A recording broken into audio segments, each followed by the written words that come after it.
Okay, welcome back for part 2, China, the grand prize. So let's get right into it. We talked about the blasting, the moving in and taking over of Southeast Asia in our last video. Germany is no different. I don't know that I mentioned this last time, but Germany takes over the Carolina Islands and the Palau Islands, which are sort of like, if you look at the diagram, the map, they're like two blue dotted lines and it comes this way. Those are the islands. Germany is now in the mix over here as well. As a result of the Sino-Japanese war, Japan has taken control of Taiwan. So that's that little brown island up there. So they have even taken over that particular region of that area. China is being squeezed. They're still looking at these regions, the rest of the world looking at these regions, as these are gold mines or literally coal mines. These are ports. These are important commerce or avenues to commerce and markets, and they want to have their share here. But that circle in red, that's that focus. That's where they want to have their mark. And I want to kind of go into why. Let's blow this up. You see the yellow sea there? Japan is off on the right. Korea's in the middle with the green. Peking, you can see Peking there. That's in between the pink and the blue.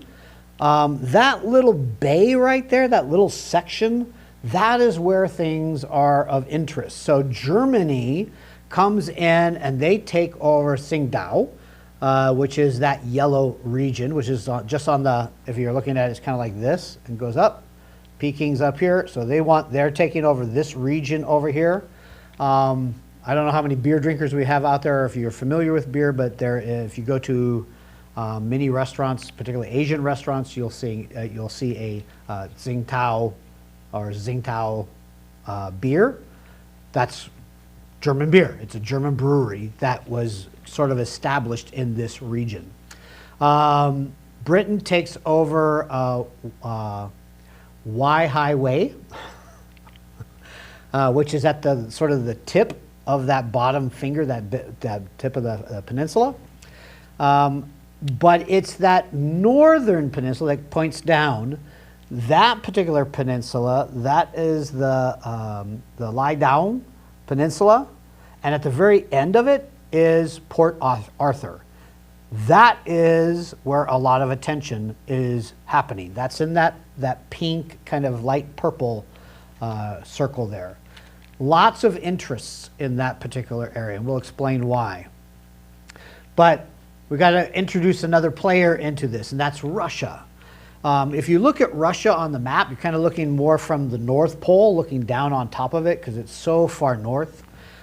During this time, Russia expands a huge distance from Europe all the way across to Alaska.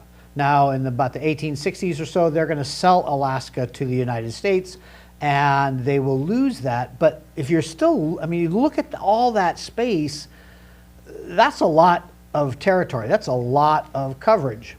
And it's very, very much north.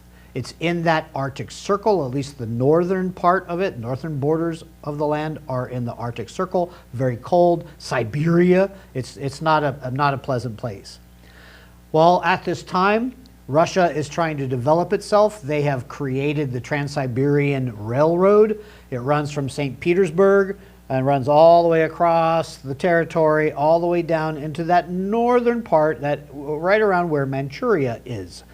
You can see it right there at the bottom. Japan is close by, Korea is north by, and that is a territory, a region that now Russia is going to want their little bit and piece and part of. Now, let me ask you, think about why. Remember, we're talking about the situation, problems, opportunities, choices. Remember that cycle of choices? So Russia's in this situation. This is the situation they're in. What kind of problems does this present? Well, one of the things that it presents is that there's no place for them to launch ships. Majority of the year, pretty much everything all the way around the land, even all the way down to the end of the Trans-Siberian Railroad, is covered in ice. All the water's covered in ice, icebergs, a whole bit, everything there. Not a good place to be launching navies and things like that. So Russia's at a bit of a disadvantage. They need a warm water port. And here's a typical map, or a map of that time. You can see up in the northern section, the right side north, that's where the Trans-Siberian Railroad finishes. You can see that there's ice in the water for the majority of the year. You come around to the other side of Korea in that little northern spot there. No, that's ice. Come across the Liaodao Peninsula, and you have another area, another region that is just normally filled with ice. Where is there no ice? Huh. Right there on the bottom of the Liaodao Peninsula near Port Arthur. That is warm water, or warm enough to have a naval base. And that's what they're looking for. They want that spot badly. Right there. See the blue? Okay. So, what's going on? Who are all the players? What's happening? In summary, you have China is left weak, and it's worried because it's lost to Japan. Japan is moving in. Japan is more modern. It's moving in, and it wants to take territory.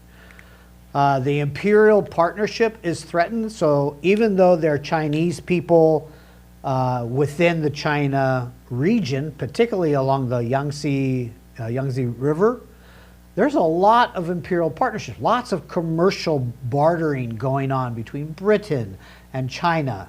These viceroys, so to speak, who are there to be middlemen between China and the outside world. They're making bank. They don't want anything to be going on. They don't want somebody to mess up their partnerships.